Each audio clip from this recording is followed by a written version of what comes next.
welcome to The Spawn Chunks, episode number 345 for Monday, April 14th, 2025. This is a podcast all about Minecraft, available across all major podcast platforms, including in video on YouTube. If you're enjoying the show, consider subscribing wherever you're listening to or watching this. My name is Johnny, but the internet knows me as Pixelriffs, and joining me is a partially AI-generated Joel Duggan.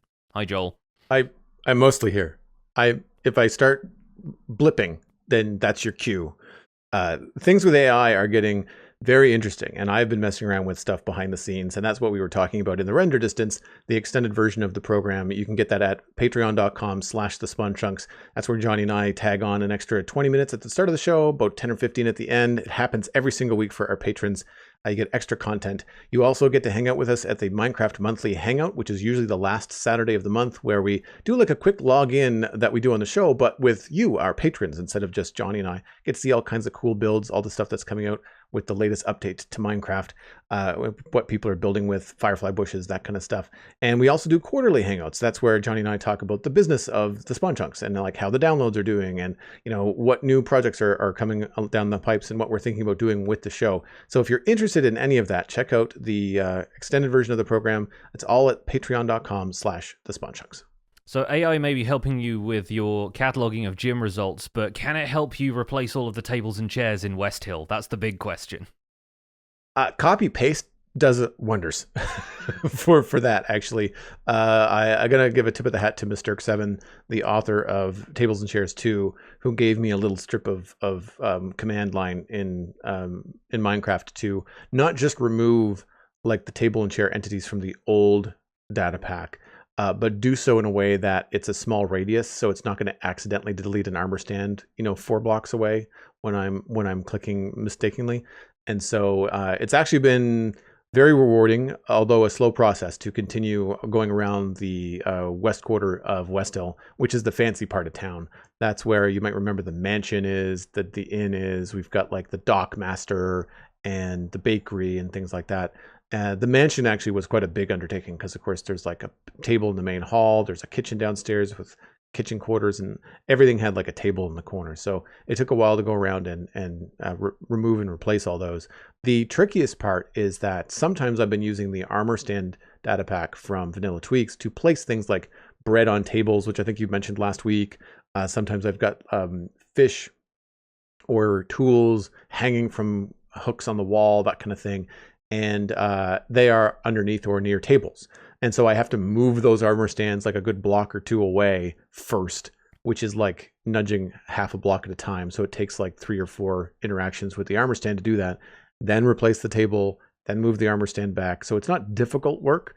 I'm just being very careful to not delete something, because unlike a lot of other creative programs, there's no undo button. If you delete an armor stand by accident, you're back to square one. You have to do it all over again, or decide maybe I don't want a loaf of bread there anymore. I'm just going to move on. But I didn't do that. I was actually pretty careful and got things done. Unfortunately, a lot of the rooms are very dark, so I don't have a lot of screenshots with me this week for what I've been up to. It's just replacing tables and chairs. After a while, it's kind of the same old. And it's one of those things that I'm happy to be checking off, and really starts to feel like the final details of West Hill are going in. Like there's a few other things landscaping wise I want to do. There are still a few interior designs that have to happen. The upper bedroom in the keep has got nothing. The main hall in the keep has got nothing inside of it, outside of just the floors and the ceilings are decorated, but there's no furniture or throne or anything like that. So I want to try and add those things in there. So once I get done with this pass of the tables and chairs, I think the keep is next. And really, I'm just down to like a couple of landscaping bits and then the keep basement, which is going to be a distillery. But that's it. Like it's getting really close to having the final details in. So it's been fun. Yeah, I remember you saying how the tables and chairs thing really felt like one of the major hurdles to actually completing West Hill. So I'm so happy to hear that that's going well now, because that means you're only a few stages away and can move on to something else. It's going to be a big milestone, I suppose, because you've talked about having other projects on the go, but it's going to be really interesting to hear you talk about starting something brand new again. Yeah, I'm looking forward to doing more with a new project that might push me to do a little bit more under the hood, like learn a little bit more of the back end of Minecraft that we hear about and talk about so often on the show, but that I don't have a lot of experience in. So I don't know if I want to go as far as like data packs to really change vanilla gameplay, but I like the idea of something like doing zone-based texture packs or resource packs. So like as members of the server go to visit maybe my sci-fi area, there's a bunch of stuff in Minecraft that just doesn't work as sci-fi. Like it's just not a texture you can use. And so it would be kind of fun to change that into something a little bit more unique, especially if it's something that is like really close to something. So say, for example, a loom can look pretty technical. Like it's got a lot of moving parts in its texture. But if we change that into like maybe a computer interface or something from like Star Trek, then you could still sort of walk around with vanilla textures and go like, okay, I can see what Joel was doing here. But then if you opt into like here's what Joel wanted to do with, your experience for this area, and use this resource pack, then you might see something a little bit more unique. Same thing with candles. Like candles are not going to work in a sci-fi environment, but they're really handy for lighting. So if you want something dim but spawn proof in survival, candles are a great option, but they look silly if they were just in a sci-fi zone. So changing them into something like a light bulb or a light block or light source or something, light crystal, like anything like that could be kind of fun to mess around with. Yeah, I can also see using sound here and there as well. If you're able to source some good sound effects for it, you can imagine like a bubble column that's meant to transport somebody up into the body of a spaceship could look like a giant beam if you change the texture of the bubble column, but could also, instead of that rushing water sound, have like a hum or something, like you're being tractor beamed into something. I can see you doing a lot with that, just for the sake of immersion and for the theme you want to create. Yeah. So what have you been up to in Minecraft this past week? This past week has been quite busy. I haven't had as much time to play the game. I did go out and see the Minecraft movie, which is what we're going to be talking about in the main discussion this week, now that both of us have seen it. I did get a bit of time in on Misadventures on stream, where I am decorating the interior of my Sky Pirate roost. I committed to keeping the ship I had built on the outside. I was umming and ahhing about whether I should reposition it so that the roost looks better from different angles, but in this case, with what I want to build around it, I decided it was going to make sense to use it as my storage system. So the hold actually has crates and barrels, and thanks to the fact that you can actually obtain some of these from running one of the pre-built dungeons on the server, shulker boxes, which has been tremendously helpful. You need to sacrifice a diamond block to get hold of a shulker box in this thing, so they're not cheap, but it effectively feels like going to a shop and, raiding a dungeon in the same process. But now I have a few of those. I moved a bunch of stuff from the build of this all into the hold of this ship, and can use that for storage while I decorate the interior of the Sky Pirate Roost, which is a lot more decorative rather than functional. It's not meant to be my house as much as it's meant to be a point of interest that can later be populated by NPCs and stuff that the admin team can do to liven it up, maybe put a couple of quests in there for people to go out and retrieve certain items and bring them back so that the pirates can have a new trophy on their wall in exchange for some coins or something like that. So I'm kind of waiting for an update to 1.21 right now, which is on the cards for the server. They're still trying to work through some of the mods that need updating, but once that arrives, I want to use the new paintings, because the new paintings have different sizes that aren't available previously. There are 3x3 paintings and 3x4 paintings that I think will fit the space I have in mind a lot better than having to cluster together groups of the old paintings, which is what I'm doing right now. But I want the inside to feel eclectic. I want there to be bookshelves, like there's a well built up library of tomes there.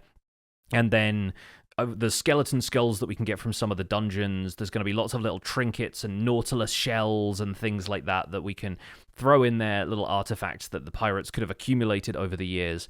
And then from there, I'm going to start building out into the sky ruins that will be nearby in the valley. So that's the main thrust of the project on Misadventures right now, is just getting this build finished up on the interior so I can move on to whatever's next. I really like the look of the pirate ship. Like it's such a cool aesthetic, and I love this theme, or I guess we'll call it like the concept for the server, where you're not just building your functional base. Like that happens so often on SMPs, where it's just like you're here to make the thing. You're going to make another build maybe that other people are going to interact with, but here it's more like no, where you're going to set up shop, set it up in a way that other people will be visiting on the regular as part of the environment, and so that you're building for others as much as you're building for yourself functionally. And I love that, because it's a faster way to get the server off the ground and interacting and having a lot more on the go than just like everybody kind of like turtling until they're at the stage in end game where they're feeling comfortable to tackle bigger projects, it starts to get things going a lot faster. I like the idea of the shulker box too from the dungeon. Like, again, another way to, like, especially for seasoned players, it's like, look, you don't have to go to the end. You don't have to do the end rating. You don't have to go through all of that. If you've got enough diamonds, you can just run this cool dungeon, which is another way to interact with your server mates, and then sacrifice a diamond block and get your shulker boxes that way. And I think there's some people on my server that would also enjoy something like that instead of having to go to the end for shulkers. Yeah, and it's not just that we have an alternative to going to the end. We actually can't go to the end because there are no structures generated in the RPG overworld. The resource world that we can travel to doesn't generate structures either. You can get to the Nether, but presumably there'd be no Nether fortresses there. There certainly aren't strongholds. And I think part of the reason for that is just because they didn't want the RPG world to generate vanilla structures, because they wanted all of the builds to be original to us, but also they kind of don't want people flying around with Elytra as much. Like, for it to feel like a connected RPG world, it makes sense that we'd be traveling the same way that other visitors would be traveling. So we're all running around on horses. There are custom mounts and stuff, so people have got, like, rideable goats and rideable rats and stuff now. And so rideable rats. Yeah, nice. like the sewer dungeon has a merchant in there that if you get enough reputation with the rats, if you like bring them food and stuff, then they'll trade you a giant rat that you can ride on, which a lot of people have really embraced. I think Martin is running around on one of those for the postal service now, so it's pretty fun. But the idea is that everything's traversable by land rather than feeling like once you've got Elytra in a vanilla Minecraft world, you typically feel like you just fly because it's the most convenient and fastest way to travel, and a lot of your area doesn't feel as connected because when you want to go anywhere, you just take the easy route over the top.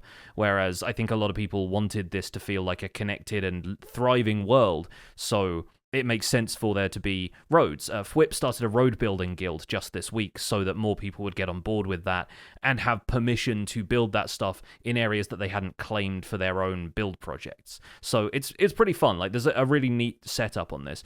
The other thing I've been doing this week, by the way, is something I said I was going to do last week but haven't had a chance to play as much as I hoped. I have started playing the Craft Mine update, the April Fool's snapshot from this year. I've recorded 2 sessions so far. The first one went really well. The video for that is out now. I pushed my luck in the second, and while you don't necessarily keep a whole lot of items when you return to the hub world, dying still means that you lose a bunch of stuff, and I didn't bring back as much, experience and stuff that I could use to upgrade my skill tree and get a bunch of extra bits and pieces. So I'm putting together an episode 2, trying to spin that into something more positive after failing at the first hurdle. But I've discovered some really interesting stuff about it, some pretty valuable things. If you want to just get raw experience from bringing back the most valuable items, full blocks of precious materials seem to give a ton of XP. I know some people said that they've been smelting copper and then using a stone cutter to multiply the copper. It's getting cut copper having the same sort of value as regular copper blocks, means you get like 4 times as much XP all of a sudden. I've found that blocks of lapis in particular are really lucrative, more so than even diamonds, because if you put them all together, they are worth a lot more than the sum of their parts. And there are multipliers that you can add into your world as an element. The one I've been using basically turns all of the blocks of the world into having the same physics as ice, so you slide around on them a lot and you have to be a lot more careful about your movement. There's also a multiplier that allows you to breathe underwater, but you can't breathe on land, so you have to complete as much as you can underwater or suffocate, which is a really tricky one. But yeah, I've been working through the mechanics of it and trying to figure out what I need to really get to the end game of this, just so I have an idea of how long it will take me and I can pace it out as maybe a week's worth of videos, even if it takes longer than the week to actually publish them. But I've been avoiding crafting armor up until now. Since some armor is available through the skill tree, you can unlock permanent armor, sort of similar to how you would in a roguelike game where you can start the dungeon with a bunch of stuff already. I already have a furnace and some coal that it gives me as soon as I join a new world, and you can do the same thing with wood through diamond equipment or leather through diamond armor, and I think there's even netherite stuff available later as well. But you just have to earn enough levels to be able to buy that from the skill tree. So it's still a really interesting and different way to play Minecraft. It feels a lot more like you're building up something temporary, but like having skills attached to the player rather than having infrastructure in a world feels like you're flipping the concept of Minecraft on its head in a way. So it's really exciting. I'm looking forward to publishing more of that this week. Craft Mine update will continue, but I'm also dabbling a little bit in the Snapshot on the side. So looking forward to getting into that on this episode. I like the idea that they come up with something new and different that would never fit in vanilla Minecraft in the April Fool's snapshots. And very often we see tech behind the scenes that might have been developed for it somehow down the line get worked into vanilla Minecraft later on. So is there anything in the Craft Mine update that you're feeling might roll over into vanilla Minecraft eventually? The one thing on my wish list from it so far, and granted I haven't got that far into the skill tree, but they have a double jump available from the skill tree, and I would honestly prefer that to the way jump boost works now. Like, if the jump boost potion, which automatically makes you jump like 1.5 or 2 blocks, was replaced with a double jump, so you could make the jump height optional rather than mandatory. I would honestly really prefer that as a mechanic to how jump boost works now, because sometimes I don't want moon gravity. I just want to be able to hop up over a fence or something like that. So yeah, I think there's a couple of things like that that really feel like they could squeeze their way into vanilla Minecraft, but in a lot of cases, it does mean eradicating old mechanics or completely rethinking the way we interact with certain aspects of the game that I think might be a problem for the legacy of Minecraft and how features don't really get removed from the vanilla game a whole lot, or even revised. Textures have happened to be revised a lot more recently, but they've set precedent for that now, so when the Ghast texture got reworked this week, it was not a huge surprise to anybody, but yeah, I'm curious if they will bring anything over. We've certainly seen a little bit of the Poisonous Potato update come around into the way that the Ghast, the Happy Ghast works as a platform that players can build from, that I'm kind of curious if there's anything this time around that they're taking as a learning experience from Craft Mine.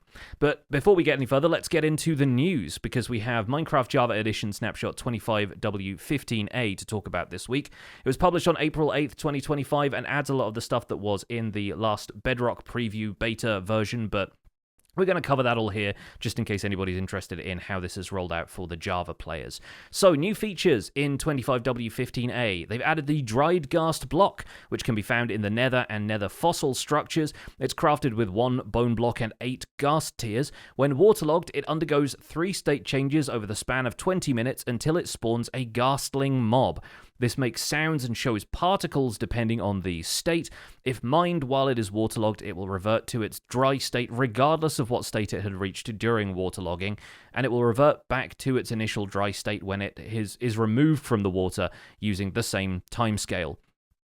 The Happy Ghast mob starts as a Ghastling, the young version of the Happy Ghast, which spawns after a dried Ghast block has been continuously waterlogged for about 20 minutes. After spawning, the Ghastling will try and follow players within a 16-block radius, or any adult, non-aquatic, passive mob, and even some neutral mobs within a 16-block radius if it can't find a player.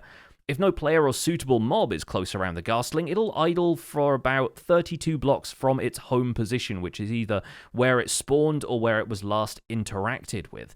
It will reset its home position if it's moved more than 16 blocks away from the border of its home area. The Ghastling can be tempted and fed using snowballs. It will grow up into a Happy Ghast after about 20 minutes, or even faster if fed snowballs. The adult Happy Ghast is a new flying mount that can carry up to 4 players. It grows up from a Ghastling after about 20 minutes. It's equipped with a harness that the player has to craft, and then can be mounted by up to 4 players. It will be tempted by snowballs still, but it will also be tempted by the harness item. But harness tempting only works if the Happy Ghast doesn't have a harness on it already. It has no panic behavior when taking damage, so it's not going to fly around erratically if it ends up getting hit with a snowball. They cannot be bred, but of course they can be grown, and the original block can be crafted. They do slowly regenerate health, with regeneration speeding up during rain, snow, or when flying at the same height that clouds are rendered. The first player that mounts the Happy Ghast will control it, sitting in the front of the Happy Ghast, just above its face, and pressing the forward and back keys make the Happy Ghast fly in the direction the player is looking, or the opposite direction that the player is looking. The left and right keys will strafe the Happy Ghast in the respective directions. Pressing jump will make them fly directly up, but pressing sneak makes the player dismount the Happy Ghast. When a player mounts, the goggles on the Happy Ghast go down to cover its eyes, indicating that you're now in control. Players mounted after the first player piloting the Happy Ghast are placed in the slots each side of it, starting clockwise from the first player. Pressing crouch button dismounts the player on top of the Happy Ghast, but if the Happy Ghast detects players on top of it like this, it ceases all movement and aligns to the closest cardinal horizontal direction. This will happen regardless of whether or not it has a harness equipped. The third-person camera is moved back when a player is mounted on the Happy Ghast. When there are no players mounted or walking on the Happy Ghast, the goggles will go up and the Happy Ghast starts to roam around its home position. If players dismount mid-air, the Happy Ghast will descend towards the ground before it resumes roaming. It cannot enter boats. It idles around 64 blocks from its home position in a similar way to the Ghastling, but if wearing a harness, the Happy Ghast idles closer to its home position within about 32 blocks. The Happy Ghast will also try to stay close to blocks when roaming on its own. The harness is a new item that can be equipped to the Happy Ghast to allow players to ride it. It is 16 new items actually, one for each colour. It's crafted out of 3 leather, 2 glass and 1 wool block, and the harness has the same colour as the wool block used when crafting. They can be re-dyed after the fact if you decide you're not happy with the colour. They can only be equipped on the Happy Ghast, but it allows up to 4 players to ride one. They can also be removed from the Happy Ghast using shears, but only when no players are currently mounted. There are new advancements to support some of this new gameplay, including Stay Hydrated for when a dried Ghast block is placed into water, but for the Pale Garden update, we retroactively have the Heart Transplanter advancement for when a player places a creaking heart with the correct alignment between 2 Pale Oak log blocks. There are some new experimental features in 25W15A as well. They've made a new addition to the Locator bar, an experimental new UI element for players that displays the direction of waypoints. These experimental features allow servers to manage waypoints and their connections with players. By default, all players transmit a waypoint from themselves, and all players receive all waypoints, allowing players to locate other players in multiplayer situations. The Locator bar will display coloured indicators when the camera is facing within 120 degrees towards a waypoint. If a waypoint is above or below the camera's viewport, i.e. the screen, an up or down arrow will display. Any waypoint that is determined to be a player or mob that belongs to a team, the colour indicator will match the team colour. Crouching will hide the player, preventing them from appearing on the Locator bar of other players. Spectators are only visible to other spectators on the Locator bar. In addition to carved pumpkins, skeleton and wither skeleton skulls and other mob heads will also hide the player from the Locator bar, along with using a potion of invisibility. So there are a few different ways you can hide if you don't want people to know where you are. There are a few other changes in 25W15A. The textures for the Ghast has been updated, increased the third-person camera distance when spectating or riding Ghasts, Ender Dragons, or Giants. Wolves, sheeps, and pigs now have their legs mirrored. Spectators will now teleport together with, but stop spectating entities that move to other dimensions. Rules for when ambient desert blocks sounds play has been tweaked. Ambient sand sounds now no longer require sky access to play, but now have a slightly decreased chance to play. Terracotta blocks no longer trigger ambient sand sounds. Sand and terracotta blocks no longer trigger ambient wind sounds, and short dry grass and tall dry grass can now trigger ambient wind sounds when above 2 sand, red sand, or terracotta blocks. Dead bush ambient sounds now have a slightly increased chance of playing. Technical changes in 25W15A. The data pack version is now 72. The resource pack version is now 56. Pressing F3 plus V now prints client-side version information. And a developer's note. The GUI rendering code is undergoing a significant refactoring in this Snapshot series. The version of it released in this Snapshot is not supposed to be final and will be further iterated upon. Full details of the technical changes can be found in the Minecraft.net changelog this week. Some notable bug fixes in 25W15A. Map icons are not displayed in cartography tables. Firefly bushes don't produce as many or as constant amount of particles as Bedrock Edition, and leaf litter can generate inside of woodland mansions. Those bugs are fixed, and there are a handful of other small fixes. For a full list, check out the changelog at minecraft.net. That is, of course, linked at thespawnchunks.com. One other thing we didn't mention as part of the changelog read, but something that was noted in this article, is that they are moving the date that Snapshots are typically published for Java Edition. We're used to them coming up on Wednesdays, but now to bring them in line with the date full releases usually happen, they're going to be published on Tuesdays instead. So, as our Discord noted earlier this week, Joel, this means that we get a whole extra day to play around in the snapshots once they're published before we get to record a show about them. So, yeah, hopefully we will see a few more snapshots coming through, a couple of tweaks, I imagine, to the Happy Ghast as players give feedback on it, and maybe we'll even get to see if they have anything else planned to accompany the Happy Ghast into what is presumably another gameplay drop rather than a major release. I think this makes sense. I mean, I think it lines up with major releases and minor releases, drops coming out on Tuesdays. Tuesdays is traditionally like an update day, I think, for a lot of software and a lot of games. And so I think it makes sense that Mojang is lining up the snapshots with that.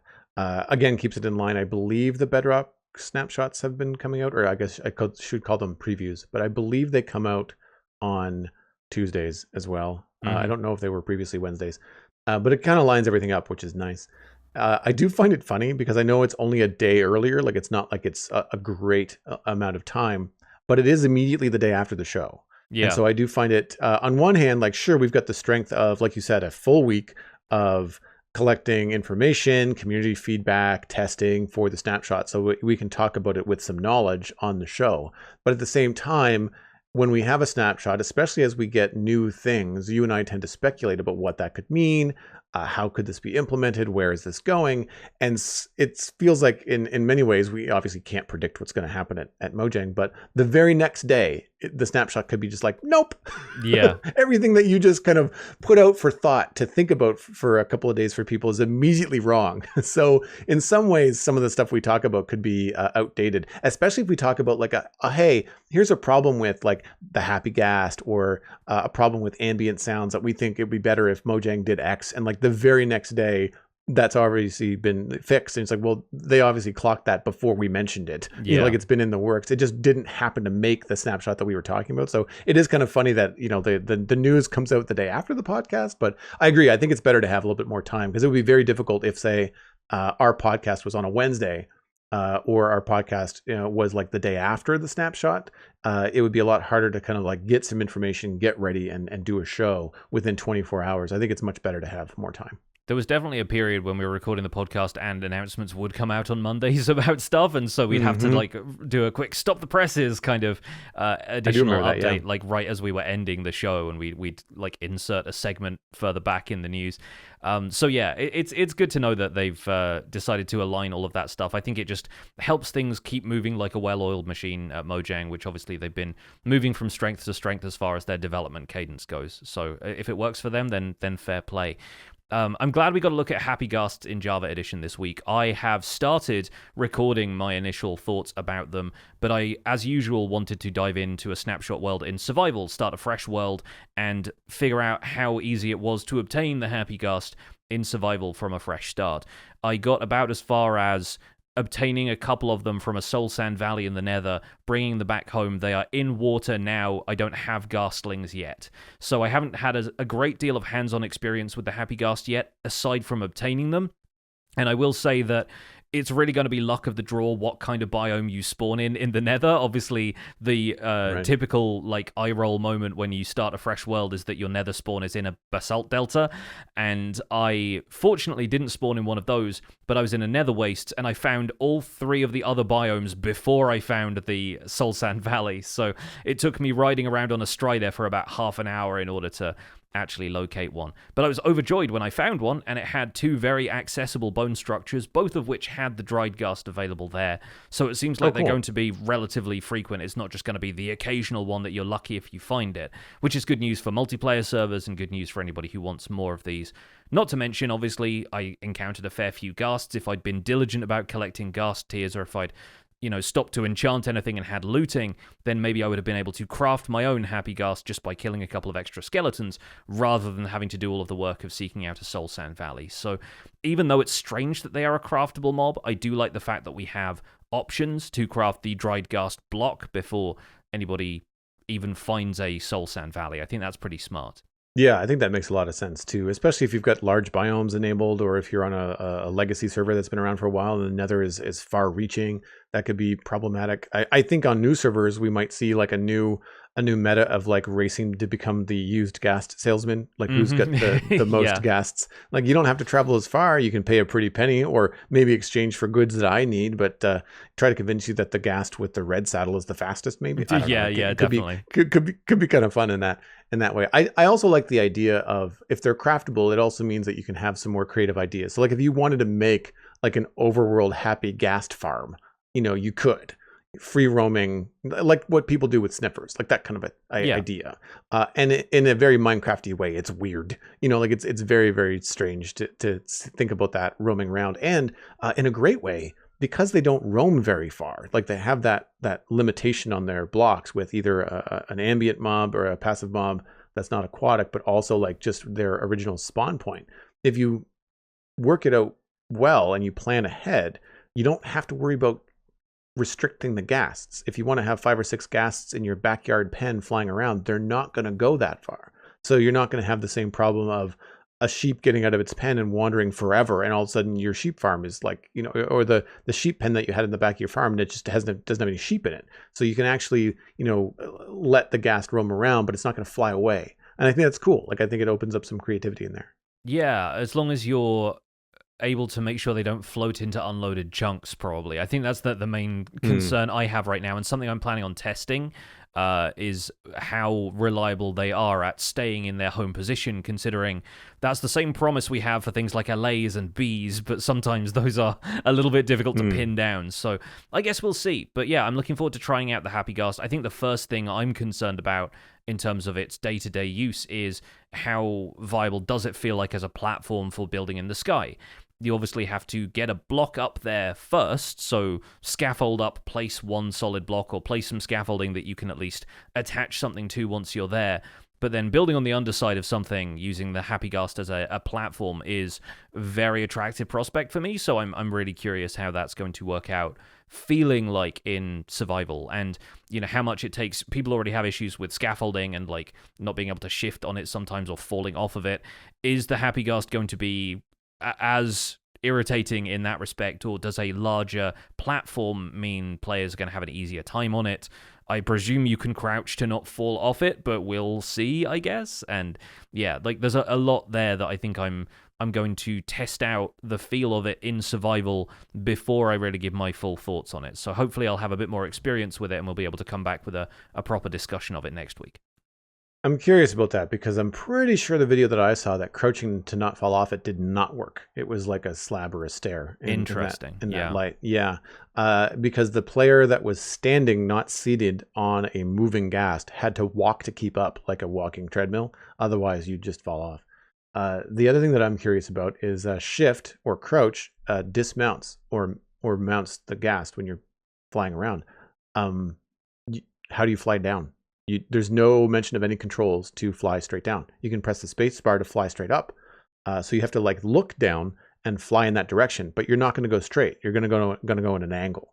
So unless you've got a wall in front of you to keep you from moving, you're going to just fly away from the position that you were in. Then you have to fly back to the position that you were in and then re-dismount the ghast to build more. So I'm wondering if there's going to be some sort of extra key or some sort of way to have the ghast go straight up and straight down, because as we mentioned before, with some imagination, I could see the Happy Ghast being used in like an elevator situation for me on the server somehow.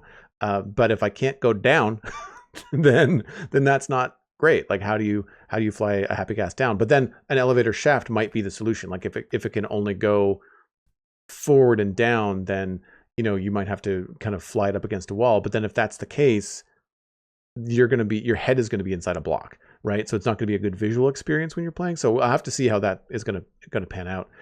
Speaking of visual experiences, I know that you obviously were playing single player, but knowing the experience that you have in multiplayer servers, are you looking forward to the locator bar for things like the Misadventure server?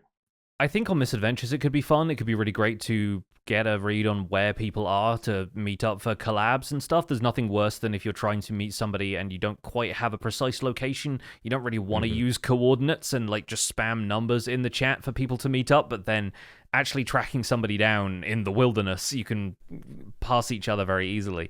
So I think the locator bar would be really fun. I think I'm more concerned about how easy it is for players to be found when they don't want to be, especially in situations like, there are anarchy servers out there where the whole point is that you're trying to hide from people who inevitably come and blow up your builds if you try and make them, and part of the achievement there is, can you build something without people finding you? Well, now they just have a beeline straight to you unless you're wearing a wither skeleton skull or something like that. I think the fact that they've expanded it beyond carved pumpkins is really good, because obviously carved pumpkins have the overlay, and unless you're somebody who wants to use a resource pack for that, then you're kind of reduced to not really building very easily.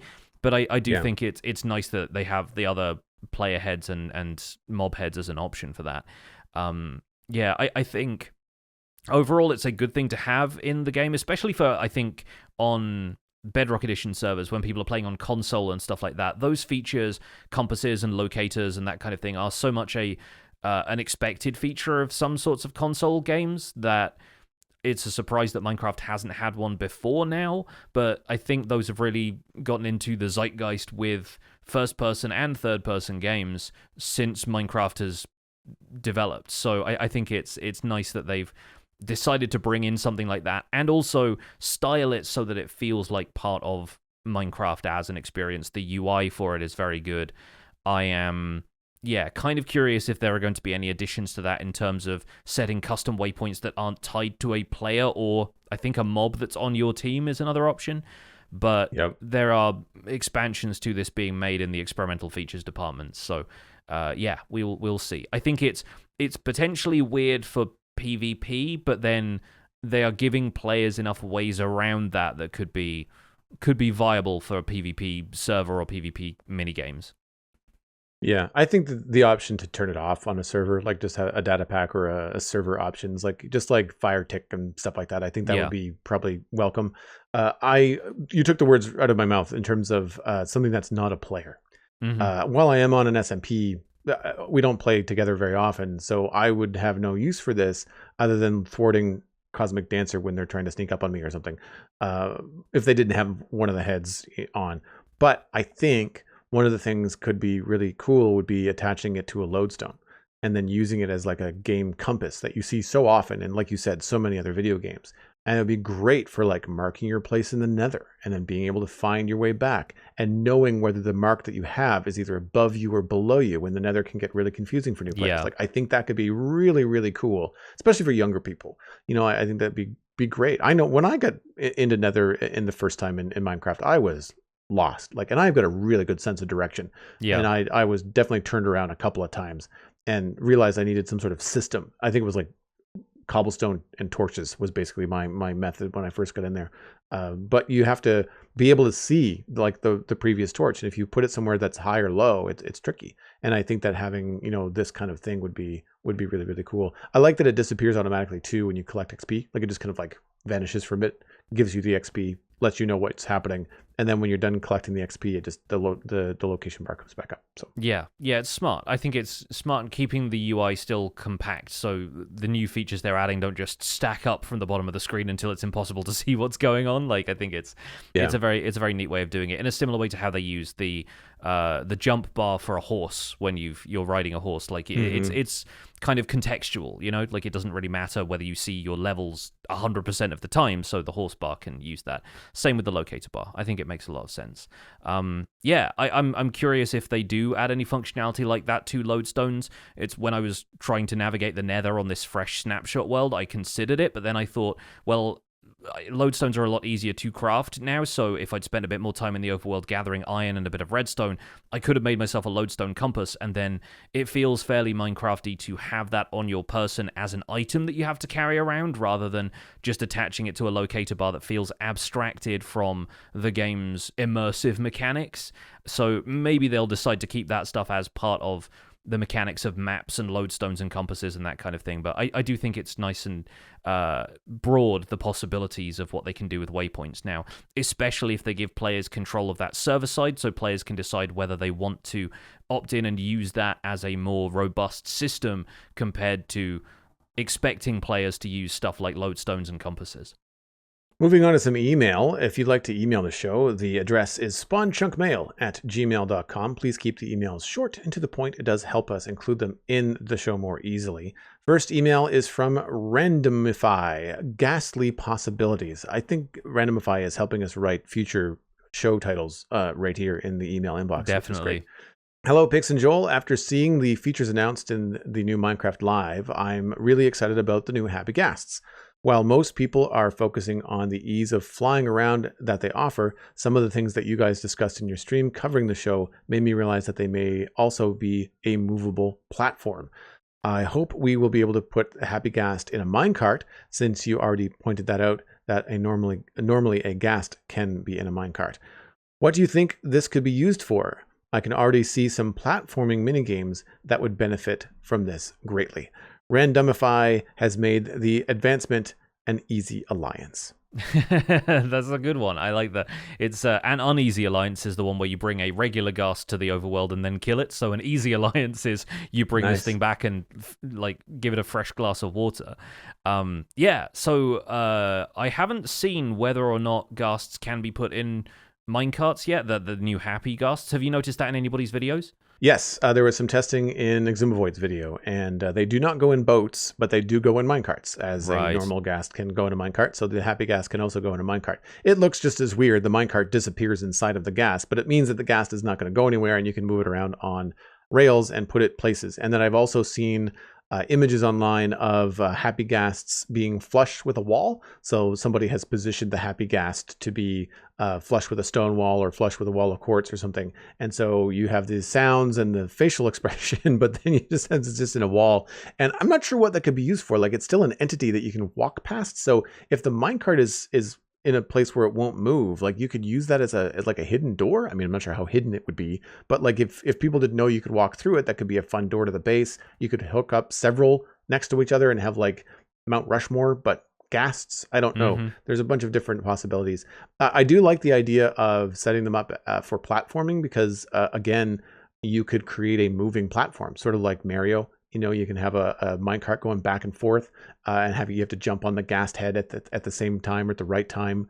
That's a pretty common platforming video mechanic, especially because now with minecarts, like you can have them go up, you can have them go into a bubble column, you can have them go up a track. So you could potentially have sort of like a sci-fi platform of something going back and forth across a bridge or across an opening. So instead of just traveling by ferry, so instead of like the Buckleberry Ferry, it could be like the Happy Ghast Ferry going across a river or something like that. It depends. There is a limit to how far underwater you can send a Happy Ghast before it starts to take damage, which is funny because hydrating them heals them, but they will also drown. Mm-hmm. So you can't go too deep. But the thing is, like, it's a 4x4 block entity. So at least with that, you've got some wiggle room as to how far underwater it can go. So I really want to play around with this, specifically in that sci-fi zone idea. If I can maybe retexture the Happy Ghast to be like a robot or something, something digital, even if it stays the exact same shape and has tentacles. I think just it'd be kind of funny to have it look like a Star Wars droid, something like that.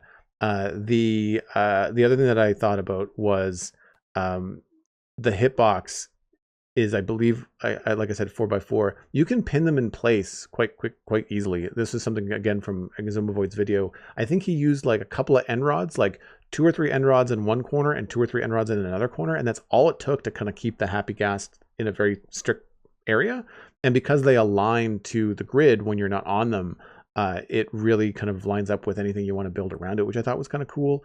And so you could be able to hide the restriction of the movement of the Happy Ghast with just something as simple as possibly like a carpet. If it can't get past that one little pixel, then you could maybe, pinning them it sounds like an aggressive term, but like you could keep a Happy Ghast in a stable with a certain amount of blocks. Like if you're okay with like breaking an end rod or breaking a carpet when you want to leave and then placing that carpet again when you come back, you could have it be fairly clean and not have to have like blocks like in front of it or a fence or something like that. So there are some possibilities with with the hitbox, and I'm curious about the movable platforms, especially if you want to have like multiplayer parkour, where instead of just the Ghast in a minecart going back and forth, what if it's someone piloting it, and so like they're on the other team and they're supposed to be going back and forth, but you also have to like jump on it and try to jump off at the right time. Like that could be fun too. Or like a co-op kind of parkour situation where one person is providing a platform for the other person to jump to, but they have to stay riding the Ghast. Like there's a bunch of minigame possibilities when you have something like this, and I think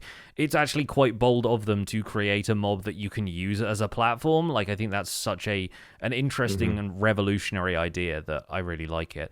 It makes sense why you can put them in minecarts and not boats as well, if you consider the way boats, you can't really be ejected from them unless the boat submerges in water. So with minecarts, you have, I think it's activator rails that you can go over and they tip out whatever entity is currently riding them. So it's easier to extract a Ghast from a minecart without hurting it than it is to extract a Ghast from a boat, and you'd still have to worry about preventing it from drowning. So yeah, kind of smart thinking, I think, there. And I can't imagine that getting a Ghast trapped in a boat would be a very pleasant experience to begin with. You'd be trying to find the boat and trying to make your way through the marshmallow of this thing. So that you could get to the gooey center. So yeah, I think it's neat. I'm looking forward to playing around with them a little bit more, and I agree, the platforming minigame potential is off the charts.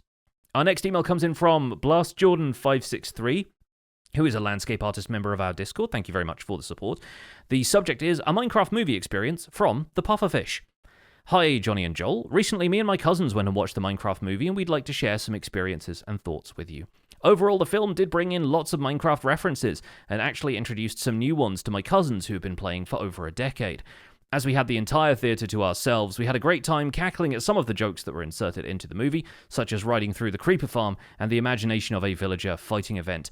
At the end of the movie, we did share one common thought. The movie is very much targeted towards children who have been exposed to Minecraft for a long time, and some adults with children. The plot, we agreed, was relatively predictable, but it kept a few elements of surprise here and there, so there were still things keeping us excited to keep watching. For example, the introduction of the evil piglin antagonist, cactus dispensers, and the full man sandwich. The visuals and ambience were very well executed, although the Enderman scene did traumatize one of my cousins. We shall bet he'll never go Enderpearl gathering on his own for some time. But all in all, it was a very enjoyable film. Those are some of our thoughts. Excited to hear about yours in the next episode. Best regards. BlastJordan563 and all their cousins, all the pufferfish variants, have been shot to death by the cactus dispensers. Now that's not pointless. There were several emails about a Minecraft movie this week, too many to read in the show, but what we thought we would do is publish them all on the spawnchunks.com. So every week in the show notes, we do publish the text of the emails, and so this one from Blast Jordan will be there, of course, and as well as the other from Randomify, but we'll also have a number of other emails, varying experiences, different ages, different people taking their kids to a Minecraft movie, and we'll share those on the spawnchunks.com this week. Yeah, great to hear from some parents. I went to the Minecraft movie on Wednesday it was like 2:30 in the afternoon. There were a lot of parents, a lot of kids in the cinema. It was way more tame than your experience, Joel. I think choosing the screening tactically worked pretty well. It was also, I think the theater is part of a smaller chain of indie cinemas, so it was perhaps like the audience is a bit more considerate and discerning, I guess.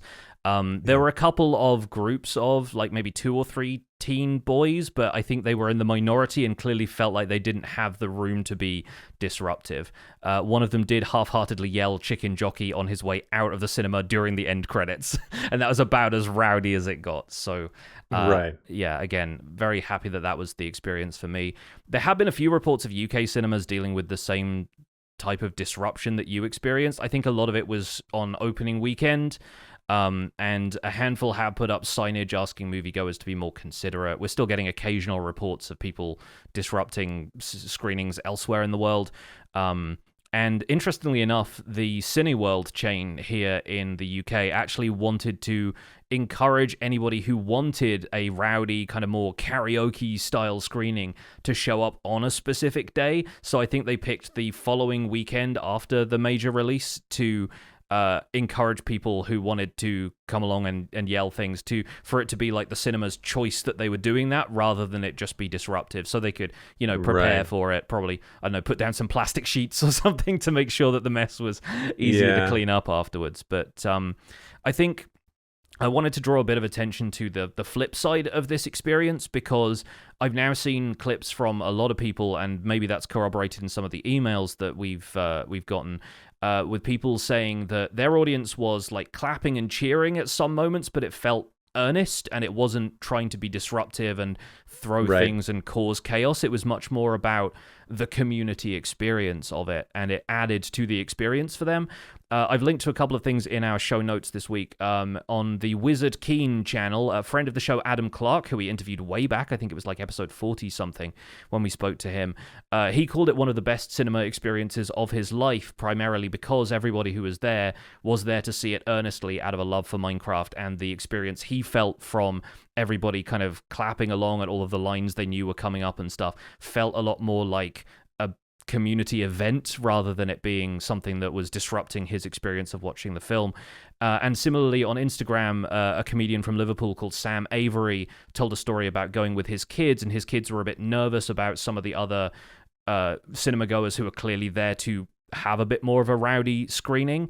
But once the movie started, those people kind of calmed down and they were kind of transfixed by the whole thing, and they were laughing and clapping along. And for his kids, this sort of elevated enthusiasm that they brought kind of lifted everybody up with it. And so people have been seeing it a bit like when you go and see the Rocky Horror Picture Show, or you go to like a sing-along screening of Mamma Mia or something like that. Like if people are willing to see it as a community event, and people are doing that earnestly and not trying to disrupt things for everybody else, it feels like the kind of thing that I could get on board with a bit more than just wanting to cause chaos. Yeah, I think to be clear about my theater experience, my experience was one where the cops should have been called. Like there should have been some sort of interruption to that experience. So, and I want to be clear about that, because I've had some people either in Twitch chat or inbox kind of suggest like, well, maybe Joel, you're just like a little bit of an old fart, and that you weren't there for that experience. And I will be very clear. Like there were a couple of times where the audience did react to a joke that wasn't in a trailer, a surprise that we didn't know was coming, like that kind of stuff.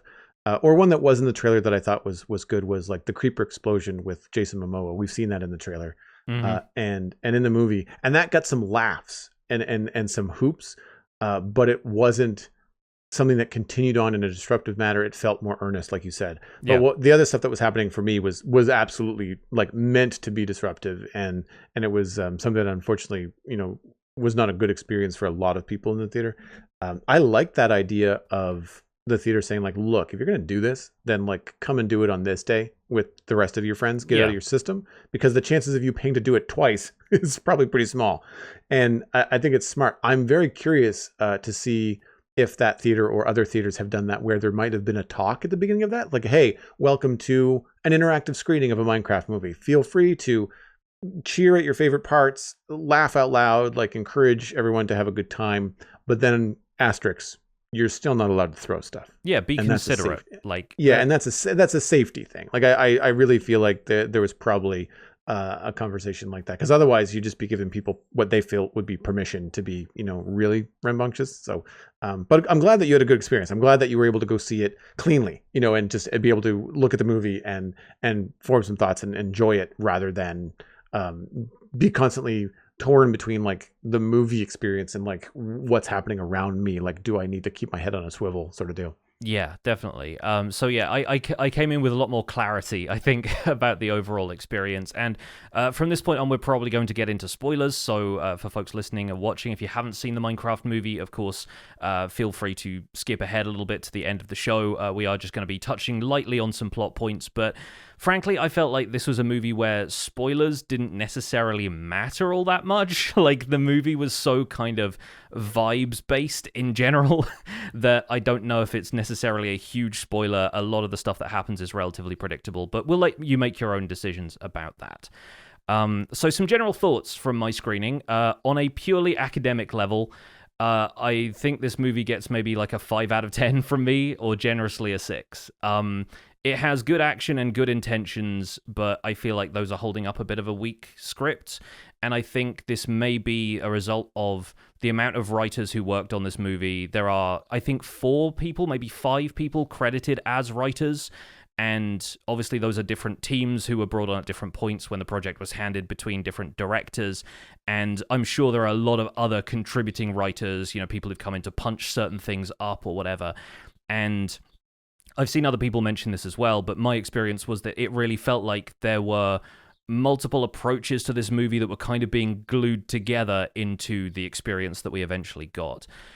Having said that, if I was an 8 to 12-year-old who had been playing Minecraft my entire life, and this was just, they've made a movie about the thing I love most in the world, it would have been an easy 9 out of 10. Like, it was bright and colorful, it was chaotic, there were all these messages about creativity and standing up to bullies, like, it's standard kid fare, and I think if I was of that demographic, like, it would have just been amazing.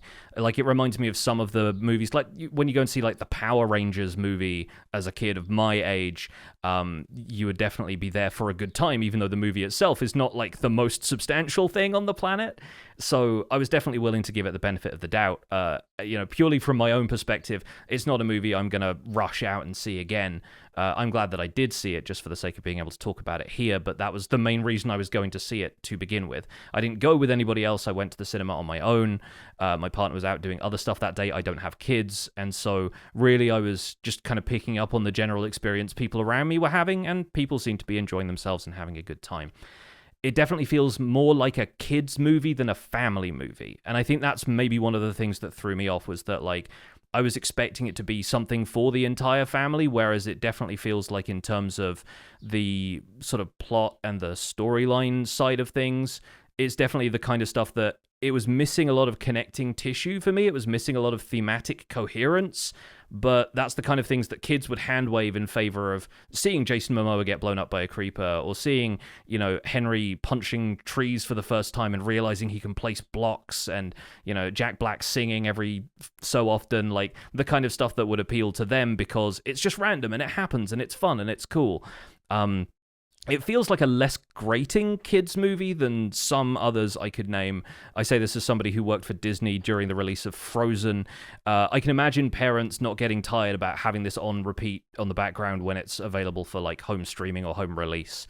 So yeah, like overall, it was not necessarily the movie for me, but I recognize as a 37-year-old man who happens to play Minecraft for a living, I'm not necessarily the target audience compared to a bunch of kids who would go out and see this movie because Minecraft is their favorite game. That's how I felt too about like the writing and the script. It was a lot lower for me. It wasn't a 5 out of 10. It was 2 or 3 maybe. Right. But I think a lot of that is just, again, as somebody without kids, and I did go with someone that is a father, Stephen ESC.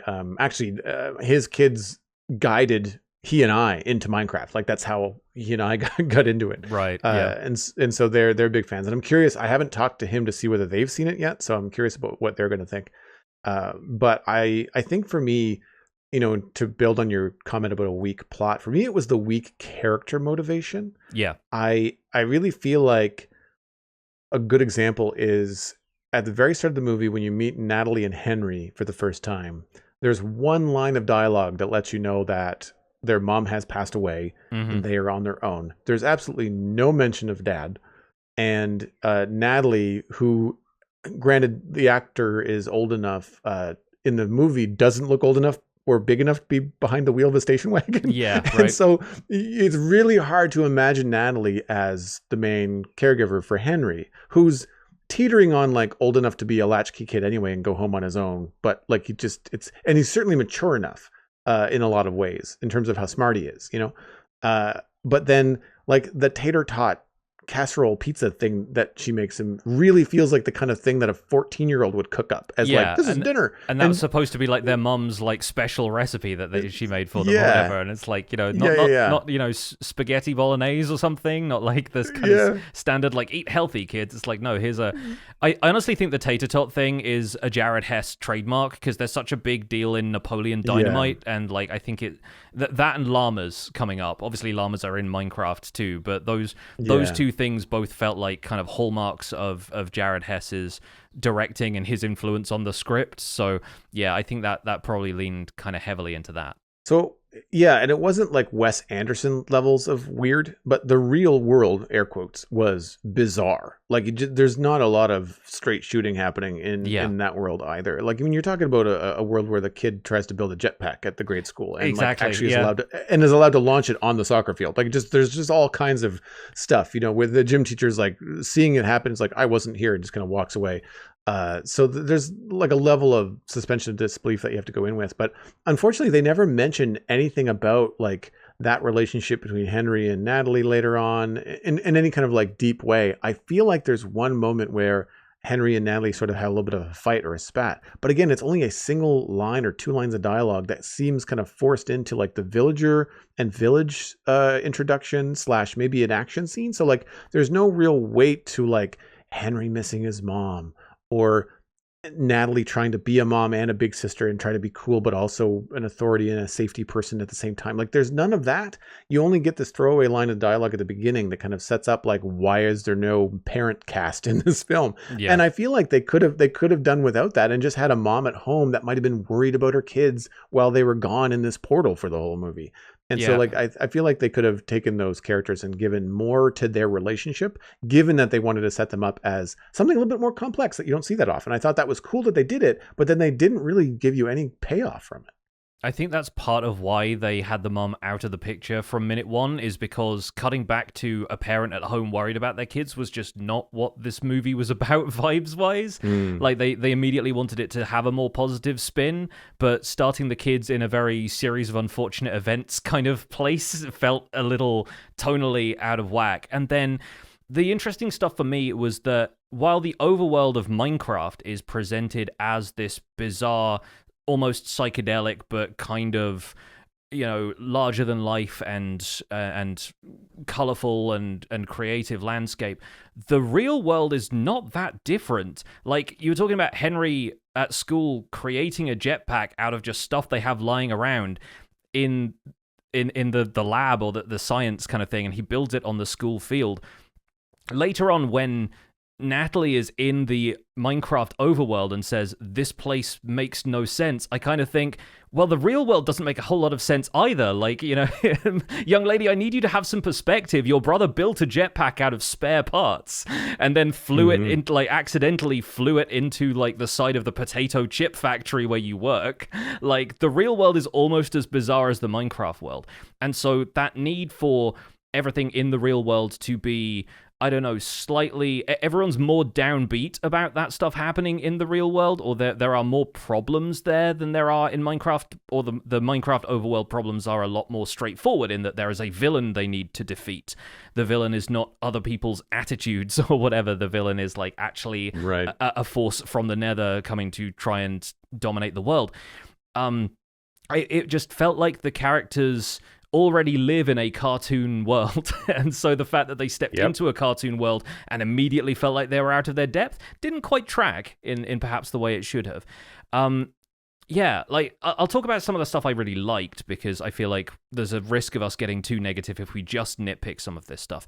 I think a lot of the action scenes were really well executed. Like, I was enjoying the heck out of the set pieces, whether it's the piglin raid on the village, whether it's them flying with Elytra and having to get through all of these, canyons and the ghasts chasing them. That felt like a Star Wars spaceship kind of chase, right? Whenever the Millennium Falcon is being, like, tailed by TIE fighters or something like that. It had the same kind of energy of that. It was fast, it was colorful, really well executed, very fun. There were a bunch of segments like that. The choreography was really good. I thought genuinely the fight scenes, even though they're just fighting CG characters, a lot of the actors were doing really well in the scene in the village. Like, even Dawn and Natalie facing off against all of these piglins with like a shovel and a hoe. Like, that was really good action. Like, the choreography was really well executed. I think the live action actors did really well in those scenes, and you could feel them enjoying themselves. Like, they kind of got into it in that moment. And perhaps because the action is the most coherent and consistent element throughout, that was the part of the movie that really felt like it landed for me. So I think that was probably one of the best aspects of it. I also, like you, really enjoyed the character design of the piglins.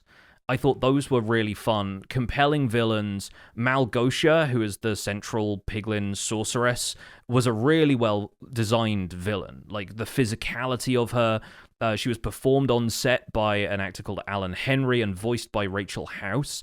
It gave me Jim Henson vibes, though. It kind of reminded me of something out of, like, The Dark Crystal or something like that. And so that was, like, immediately compelling to me. I also liked the explanation of the sunlight of the overworld being the thing that zombified the piglins, and that's why they want to, like, darken the skies and everything. So they've kind of worked in a little bit of the lore from Minecraft, a little bit of the storytelling from Minecraft Legends in that whole idea. The Orb of Dominance is from Minecraft Dungeons, so they're sort of tying in a bunch of ideas from other parts of Minecraft canon. So I thought those were, like, some of the better elements of the setup for the situation. Overall, the Minecraft mechanics were worked in pretty well also. They had lots of fun situations to introduce you to Steve's redstone contraptions, him using the mountain as a creeper farm because there's just this big dark area inside of there and suddenly they're surrounded by creepers. I think stuff like that landed pretty well. The Ender Pearl scenes were also pretty well done. I felt that was a neat way of introducing a concept and then having it pay off later. And it's a shame that more stuff like that didn't happen. Like, there weren't a lot of, like, setup, payoff mechanics like that. Maybe they didn't want to have too many of those things up in the air, but I do think the way they introduced that earlier on had Henry kind of clearly take a note of it and then have him use it to, like, get to the top of the big nether portal at the end.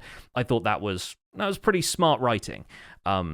In contrast to some of the other writing that happens, which I'll get into a little bit later. I thought the cameos were fun. You mentioned those last week, right? How Jeb turns up as a waiter in the one scene. Yeah. And obviously in the storage auction at the beginning, you see LD Shadow Lady, Dan TDM, Mumbo are all in there. There might be a couple of other faces who I'm sorry, I can't put names to, but I do think it was a nice nod to the folks who were able to show up. And we've seen the behind-the-scenes clip about Mumbo talking about how some of this stuff could work, like the cacti cannons and things like that. So, I think it's really nice that they had a bit more community involvement, especially considering how much community investment has made Minecraft what it is. So I think it was a nice nod to some of the key figures in Minecraft's history to have them included in the movie. It must have been such a wild experience, pardon me, to have, Mumbo as an example, because I've seen some of his social media since where he's like, I did this thing where I got to get out of a car and do this cool little behind the scenes moment with Jason Momoa. Mm-hmm. And you're just like, put that on your bingo card as I'm going to make redstone Minecraft videos. And like in 5 or 10 years, you're going to be in a major motion picture with Jason Momoa. Like, I know, right? Yeah. could not pick that out, in a million years. I think that was pretty cool. And to hear him talk about the experience and how cool Momoa was and stuff like that, I thought it was really, really nice, really rewarding, I'm sure, for people that, are YouTubers and entertainers in their own right. But like, there's a whole different view, I think. I think a lot of people in the Minecraft sphere or YouTube sphere still look at Hollywood like, wow, that's super cool. This is my job, but that's super cool. And I think to have, the experience of going to a movie set and being in a movie and stuff like that would be really, really rewarding.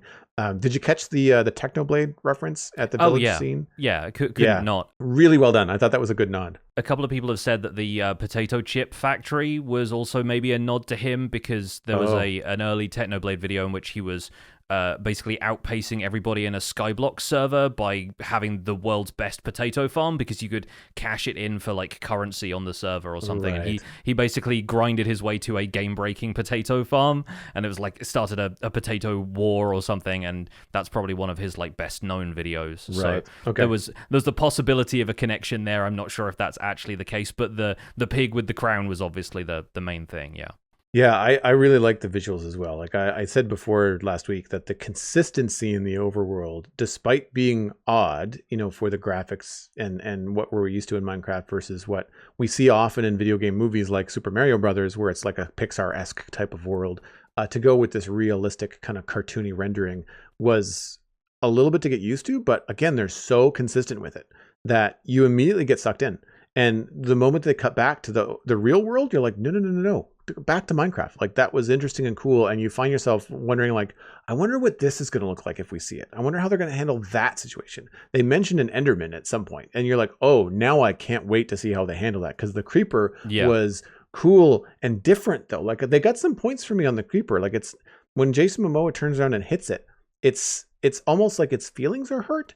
And so it's this insight into creepers, like they get really upset when people don't like them, but they explode. Yeah.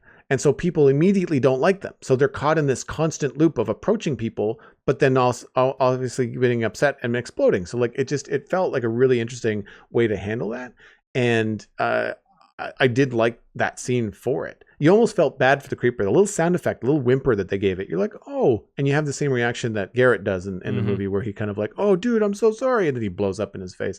And that level of like cartoon action and violence, I think, was really well portrayed. You mentioned Star Wars. I was thinking Star Wars versus How to Train Your Dragon, like those kind of scenes with like the ghasts and the fireballs and the cliffs exploding, and then the next thing you know, there's hoglins and piglin riders on the cliff, and Jack Black is like, "Oh no, it's hoglin riders or something," and they all mount up and start galloping along. Like it really has like this wild sort of like. And then this happened, and then this happened in this chase scene, and they did a really good job with it. I will say, the man sandwich thing did not land well with me. I thought that was, we'll say, tone deaf for the most part. Kind of prolonged joke as well. Like they kind of did that for a full 5 minutes of the movie's runtime, and I'm like, this could have been trimmed down a little bit. A little bit, but I will say, like, not to throw this particular film under that bus. I think most comedic films do that now. Like most of the jokes that you get in movies are like, here's a great joke again and again. And like Deadpool does it. Like I just, at some point it's like, that was funny, but on the fourth time it's now no longer funny. And now I don't even find the first part funny because you're just beating a dead horse. And so I didn't really enjoy that. The visual of Jack Black riding Momoa got a chuckle out of me. Like when you realize like what's going to happen? Is he going to be dangling below him? Like how did Momoa catch him? Like how did that all work? And then you realize that he's riding him like a merry-go-round. You're like, okay, that's funny. But it's like Ratatouille. He's like holding onto his hair and trying to steer and stuff. Like, that's fine. Yeah. But like you don't have to take it any farther than that. Like I think that was a perfectly well-crafted joke and you can move on. And they really kind of went for it. And it wasn't really my favorite.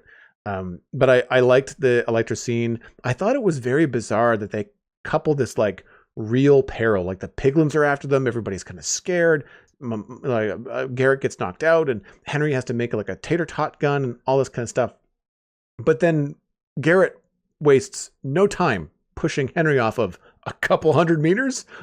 Which hope the Electra work. Poosh, off he goes. Like really bizarre kind of like logic to how they're approaching this world. But I like the piglins. I like the way that the piglins die. Like you mentioned, like they blip. You know, like they disappear. And I think that that's cool because then it takes the sort of violence away from the fight scene and it gives like the kids like Henry and Natalie a little bit more authority in this world. Like, oh, if I do something like hit this guy who's threatening me and I'm scared, it's not going to have any real repercussions. Like there's not a dead piglin on the ground. It's just he blips into he disappears. So like, great, I can hit him with the hoe and he'll vanish. And then like I liked that way of handling the I guess the cartoon violence. Although there was a moment early on when they first encounter the zombies at nighttime where the zombies get a hold of the pink sheep and start ripping the wool off and throwing it in the air. Yeah, it genuinely looks horrifying, doesn't it? And even the disruptive teen audience in my theater was like, whoa, wait, what? What are we watching here? Like I was going to take my kid sister to this. Like, what are you talking about?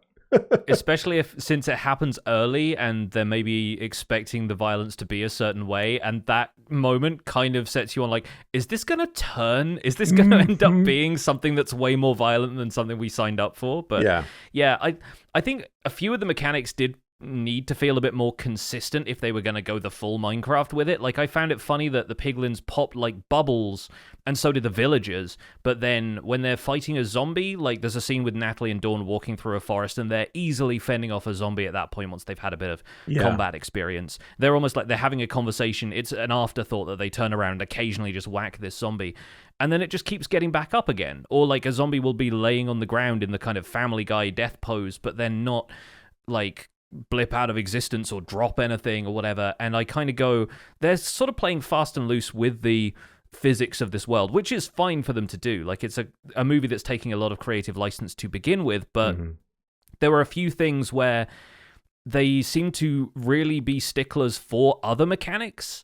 Like the idea that iron golems don't attack you unless they're provoked. Iron golems absolutely attack piglins on sight. And that's a thing that like the piglin leader kind of boasts that, oh, we know that the iron golems aren't going to attack us, and then one of the piglins looses an arrow, and that's when the war kicks off. It's a funny scene, but it's also something that Jack Black alludes to earlier. Hey, don't mess with the iron golems or the villagers and you'll be fine. But from the game, we know that iron golems are there to defend the villagers regardless of the intent of any of the other mobs around them. So I think it felt kind of strange that they lent into that as part of the crux of the script.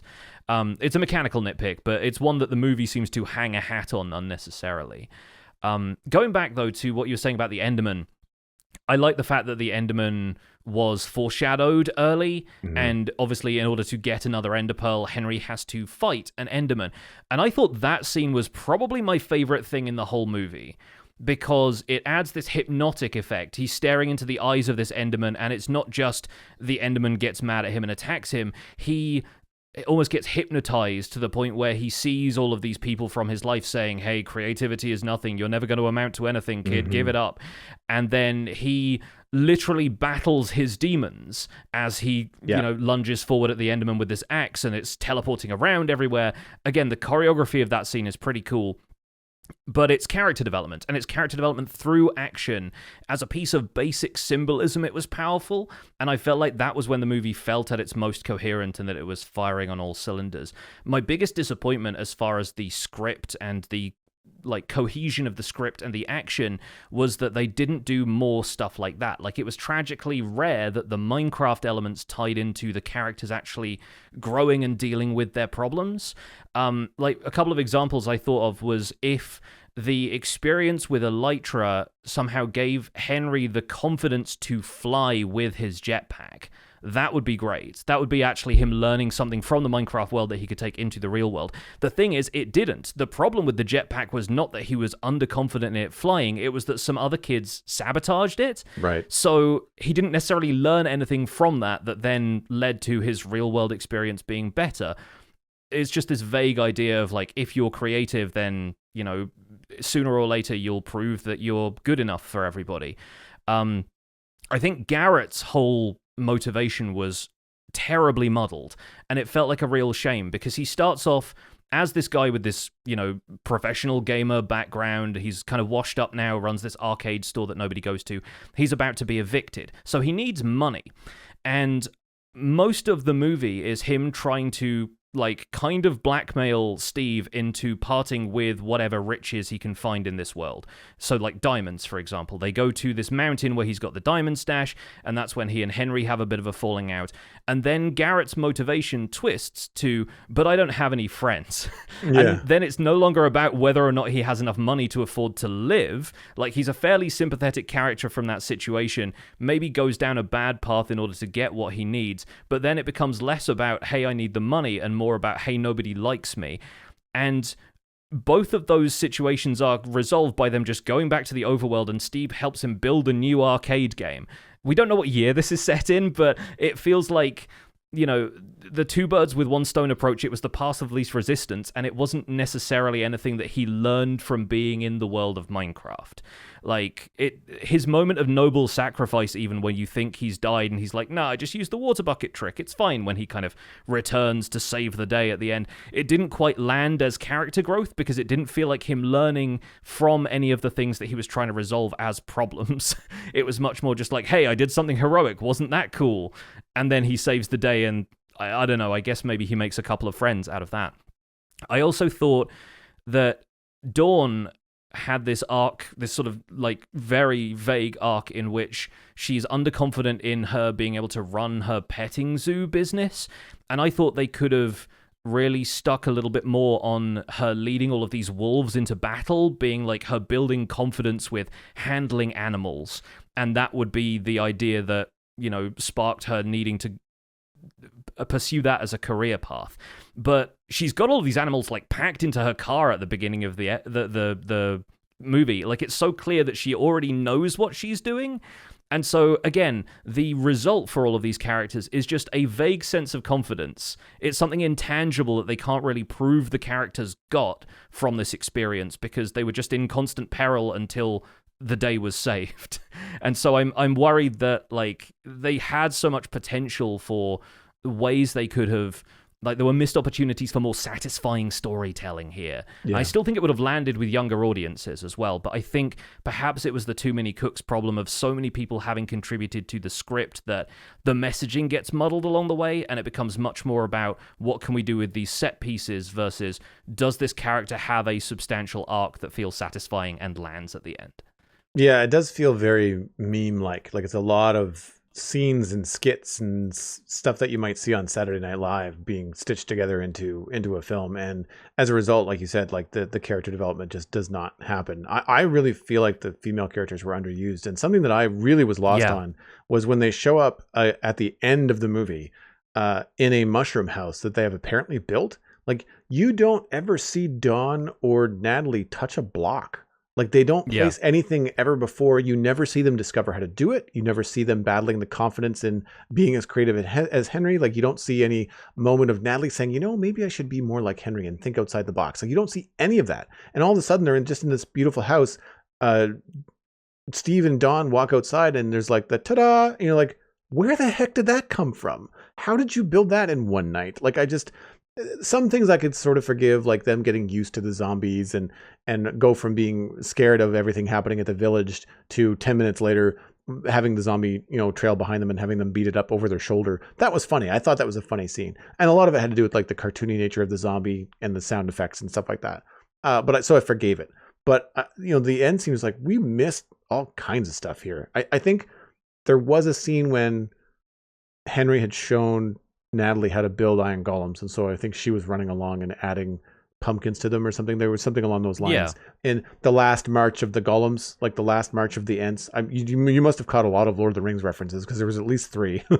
You mentioned earlier the piglins riding the hoglins like on the sort of canyon section for the chase sequence. I genuinely thought that was like straight up the orcs riding wargs in, I think it's the Two Towers they're like traveling with all the people from Rohan. Yeah, it felt like that scene to me. So there's definitely a bunch of stuff like that in there. And I think it's I'm not sure if it's a New Zealand production. It might be Australia, New Zealand, like it was filmed in that sort of region of the world. So it did feel like a nice nod to the legacy of filmmaking that like the Lord of the Rings movies really began, or at least built from the film industry in New Zealand already. So like they had some moments like that felt like a nice nod, but I feel like this movie was full of nice nods and not the substance that could have strung those together into a lot more of an enjoyable experience. In the abstract sense, obviously it's an enjoyable experience for kids, but like, a movie that I would want to rewatch at some stage. 2 more things I wanted to touch on. Firstly, I really wish Steve had more of a character, because Jack Black now has this Johnny Depp style thing where he's cultivated a persona, and it feels to me like he now plays the same character in every movie. Yep. Same goes for having him sing in a movie that was otherwise not especially musical. He has like 3 or 4 songs in this, and it's just like, hey, Jack Black is a guy who sings, and he's known for singing, and, School of Rock was a cool movie, so how about we have him do that a bunch in this? Mm-hmm. To the point where, like, even the finale of the movie is them all singing back in the video game shop that Garrett's character owns, and it just feels like they wanted it to end the way School of Rock did, because that was a great movie. So I feel like it's concerning that felt like it took over from Steve really being a character in his own right. But then Steve is meant to be a blank slate anyway, so I suppose if you superimpose Jack Black on him, he's no different to if you gave him a different character. It'd have to be based on something, because there is no story for the character. But the other sort of thing we haven't touched on yet is I'll call it the C plot between Jennifer Coolidge and the Nitwit. Yeah. Because they keep cutting to that every so often. And I will give a quick shout out to the Spawn Chunks Discord, who have been absolutely loving the joke where a waiter comes over and asks if they're done with their meal by saying, "Are you finished?" And she says, "No, I think he's Swedish," which I think is pretty good considering that's a nod to the fact that Mojang is a Swedish company. Yeah, like it's as a single joke, it's fine. I gotta check. I feel like we called it in that Jennifer Coolidge was going to end up marrying this nitwit. Like I'm pretty sure we did say that when we saw the thing happen in the trailer, but. Yeah, the fact that at the end he's speaking perfect English after having been in the real world for, as far as we know, like a day or two. Obviously, like there's a few day-night cycles that happen in the Minecraft overworld, but we all know that they're 20 minutes long, and they make a point of that in the movie. So it is like a little silly that he can now speak perfect English, and also that Jennifer Coolidge is trying to speak villager, but she clearly hasn't put a whole lot of effort into just mimicking villager sound. She's kind of doing her own thing with it. Fair play, but it didn't really convince me. Like I just felt like something about it was off. Like it would have felt much more right to me if she tried to imitate just the game sounds as much as possible and go, ha. So yeah, I think it was a very silly way of having a Matt Berry cameo in there because it's his voice. And yeah, I thought the whole thing was aiming for something that, again, didn't really land for me. I'm sure there are some folks out there who found it quite funny, but for me, it felt almost too, I don't know, like 2000s rom-com kind of thing. Like it was so clearly this fish out of water odd couple scenario developing that I just thought, yeah, I can see this coming from a mile away, and none of it is surprising me at this point.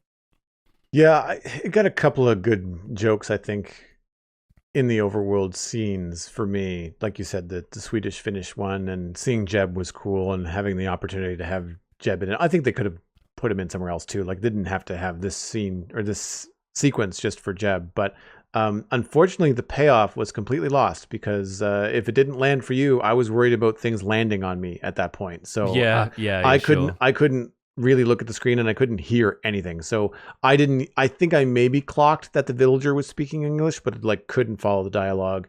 And then we did hang around for the like end credit scene, but I didn't really catch any of the stuff with Coolidge. I thought the problem there was that when our heroes, will say, get into the overworld, and you get that line from Adley, like, this place is so weird. But then in the real world, no one bats an eye. Yeah, nobody seems to think that this nitwit is anything other than just a man like, with a very square head. Horrific. Like, I mean, what they did with stretching the skin over a square head and a regular human ear and these weird noses, like, it is bizarre. And no one bats an eyelash. I find that really inconsistent. I could see it as, like we mentioned earlier, the idea of like a mom at home or something like that. Imagine if the nitwit had stumbled upon like the mom looking for her kids, and instead of like a romance, we were met with like a communication where the mom is trying to communicate with this nitwit that's not able to communicate to try and find the kids. Like if she knew somehow that the nitwit was connected to where the kids went, that would be a more interesting flashback and forth, because then instead of a panicked mom, which is like a negative emotion, you can go back to some funny scenes of them trying to like play charades or like trying to figure out how to communicate when they can't. And that would have been much more rewarding than this weird romance between Coolidge and the thing. I don't really find her funny anyway, so like the whole thing was just lost on me. But like I said, it was cool to see Jeb. And I like what I found so funny about this. And I mean, obviously I know very little about him, but when you see him in the little tiny Jeb animations and the Minecraft live presentations, a lot of it seems to be him sort of like leaving, like he's sort of leaving the scene, and you don't really get to see him necessarily present the meal. He's generally like walking away, like when they show him, it's him exiting the frame as opposed to entering. So it's even like, it's really subdued. It's not a big deal. It's not, hey, look at me. It's like, did you catch me? Like it's really funny in that way. I thought it really matched what I've kind of seen from him in other forms of media, like behind the scenes stuff at Mojang. Definitely the a cameo the way Jeb would want it, I think. Yeah. And yeah, I think I'm about ready to wrap this up, but I think one of my favorite and very well balanced discussions on this from another podcast came from the Sad Boys podcast with Jarvis Johnson and Jordan Adika. They said this movie is kind of like a pop album where about half the songs are hits and the other half is like the tracks that you skip. Right. Like there's some stuff where it's like, yeah, this is really listenable. Like this feels like, oh, the bangers just came on. But then like the other half of it is them trying to do sort of experimental stuff and going like, yeah, this doesn't really work for me. Like just go back to the stuff that gets radio play. And it sort of feels like that for me. It's a little bit, I won't say half-baked. I think everybody involved with this production clearly did the best they could, but it really did feel like a movie that has been through development hell and out the other side, and now we're seeing this sort of bizarre mash of everything, every idea that was put into it that survived the cut. Despite that, it has now made over $550 million worldwide at the box office. I can see it getting a sequel on those merits because despite the fact the marketing campaign was huge, it's vastly outperformed a $150 million budget. I'm already imagining the sequel is going to be titled Another Minecraft Movie, since this was a Minecraft movie. Mm-hmm. I feel like they've got to figure out what the subtitle is going to be or something. And I think I'm more concerned at this point with what the movie's legacy will be. Like, I'm wondering if people are not necessarily going to remember the movie itself, or they're going to remember more the audience reaction and the cultural event that the Minecraft movie was, rather than remember the movie itself with fondness. And that's just broadly culturally speaking, because I expect there are going to be some parents who are going to be delighted when this reaches home release because their kids will be able to rewatch it as much as they want, and I'm sure it's going to do well in whatever sort of streaming service it's offered or what have you. But I think in many places the audience reaction has been more heavily discussed than the film itself, and not just because people are wary of broadcasting spoilers. I think it's genuinely the case that the cultural event of this movie has sort of taken over, has stolen the thunder of the movie as it could have been a piece of entertainment in its own right. But I think maybe a more positive spin on that is that for a lot of people, this seems like the kind of movie that lives in the retelling of it, and quoting it with your friends afterwards, or even in some cases beforehand, right, is kind of more of what this movie is about. Like, the first time I saw The Big Lebowski, I didn't get it. And this was relatively recently, like I was in my 30s, and I watched it and kind of went, I don't understand. This movie just sort of ends, and it's just like a slice of this person's life, but I didn't quite understand it. But then I realized it's one of those movies that you just quote a whole bunch afterwards, and there are a bunch of lines that you can pull out of it and use in context with your friends and fall about laughing. And then when you return to it, it suddenly has built all of this context that feels like, yeah, I find this funny now just because we've been able to like laugh about it separately from this. I wonder if this is like a Coen Brothers film for the meme generation a little bit. And this take was slightly prompted by the TTRPG group I played with yesterday, where one of them, who hadn't seen the movie yet, was saying that they were going to see it and they had already memorized the Steve's Lava Chicken song, which has not been in any of the trailers or whatever, but like evidently people care enough about this that they're quoting it with their friends already, and like clips of it have been shared, and people are maybe going to see it in that karaoke screening sort of way, but maybe people are like quoting it to each other, and when they play Minecraft together, whenever they see a chicken jockey now, there's probably going to be uproarious laughter instead of people just shooting it and moving on. Right. And so I do feel like maybe the movie is going to thrive in that environment of it being a cultural moment that people remember and people quote and nudge each other a couple of years from now and be like, hey, remember that? Wasn't that a good time? So that's what I'm hoping, rather than the negative impression that a lot of these more rowdy screenings have been given. We are left with a movie that feels like a cultural touchstone for everybody who went to see it at the time. Yeah, the parallel for me is going to be the 1990s or late 80s Teenage Mutant Ninja Turtle live action adaptations. Right. Yeah. I would have been the right age. That would have been the big thing for me, was like Lego and Ninja Turtles. And so absolutely that was a birthday party event, I think, going to see that film, or one of them. And certainly dragged my parents to at least the first two. I think by the time the third one came out, I was old enough to go on my own. Yeah. But hold a great deal of nostalgia. If I was to go back and rewatch them now, I don't think they would hold up. And I'm very curious to see what it's going to be like in, like, say, 8 to 10 years when the 10 and 12-year-olds are 20 and they go and they realize, like, yeah, I had a really good time at my 10th birthday party, or I had a really good time with my friends all hooping and hollering at at the movie, in the theaters when this came out. I wonder what they will think of it then, whether they, will go back and watch it, whether they're like, well, that was what it was, but the really good one was the one that came out 5 years later, or like whatever the situation is. So I'm curious to see. I think there is going to be a sequel. I think the final end scene credit thing was pointing at that as well.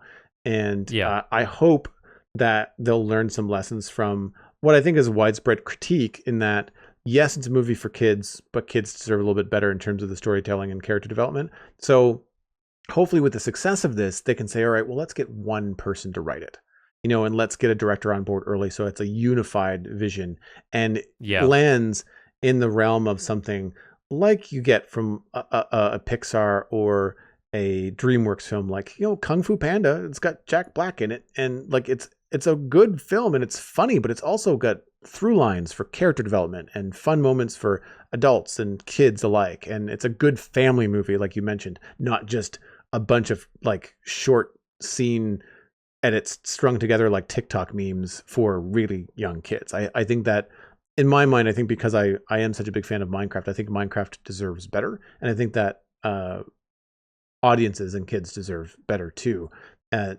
Not that this was a terrible experience for them, but I think that we can still encourage a higher quality, for such a world renowned IP and experience that touches so many lives, right? I strongly agree, yeah. I think there is room for this to be rehabilitated in a sense, and maybe the same way people said that the second Sonic movie was even better than the first, and the first obviously went through all of the trial of releasing a trailer and people not liking the visual style and then redoing a ton of the effects in order to make it land with people. Obviously, they didn't do exactly the same thing with the Minecraft movie, and I think standing by their guns with the aesthetic of all of this genuinely did work, but I do think the potential is there for them to, return with a galvanized approach, an understanding of what works, an understanding of what audiences want for it to be more generally popular, and I think maybe there'll still be a bit of that mimetic stuff that people will laugh about from the trailers and bring into the screening with them, but hopefully it'll be something that maybe even you and I can appreciate one of these days. Then again, we're going to be a few years older by the time the next Minecraft movie comes out, so we'll see. In the meantime, that's where we'll wrap up this episode of The Spawn Chunks. Thank you folks so much for listening to our discussion. You can find more information about the show and links to some of the stuff that we've talked about today over at thespawnchunks.com. The music for the show is composed by me, and The Spawn Chunks is proud as ever to be a listener-supported podcast. If you're getting some value out of the show, why not consider putting some value back in? You can do that at patreon.com/thespawnchunks. Pledging at any level gets you an invite to our patrons-only Discord chat. You can listen to the show live when we record it in Discord every Monday and get some of these opinions before anybody else. You can also join our monthly Minecraft Hangouts, where our patrons can let us know what they've been up to in Minecraft that month. We currently have 283 patrons, which is up 3 from last week. We'd love to get back up closer to 300, so if you're feeling interested, hop on board. Special thanks go out to our content engineer patrons, Hunter555, Jumbo Sale, Mindtrip Media, Party Voyager, and Yitz. Thank you all for your support on this episode. Sharing the podcast with your friends is the easiest way to support the show. You can find us at The Spawn Chunks on social media. New episodes are available on Mondays on all of your favorite podcasting platforms. That includes a video version on YouTube. Sometimes that comes out on Tuesday, but it's shortly thereafter.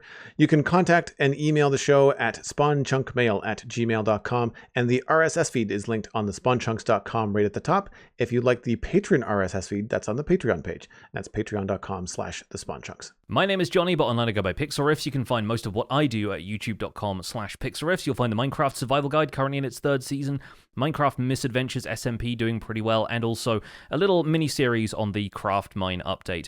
I also stream 3 days a week on Twitch when I can. Usually it's Tuesdays and Thursdays, occasional Sundays as well. I do behind-the-scenes work there for my YouTube series and play other games from time to time. I'm also the voice of the unofficial Hermitcraft recap, which you can find through a quick YouTube search. And aside from that, I'm at Pixelriffs on Blue Sky and Instagram. Joel, where can people find you online? Everything that I'm doing online can be linked through joelduggan.com. That includes a post about the Citadel Cafe, which is my other podcast about sci-fi and fantasy entertainment. Talked a little bit more about a Minecraft movie on this past episode, as well as Daredevil Born Again, which is going to be wrapping up this week, I think.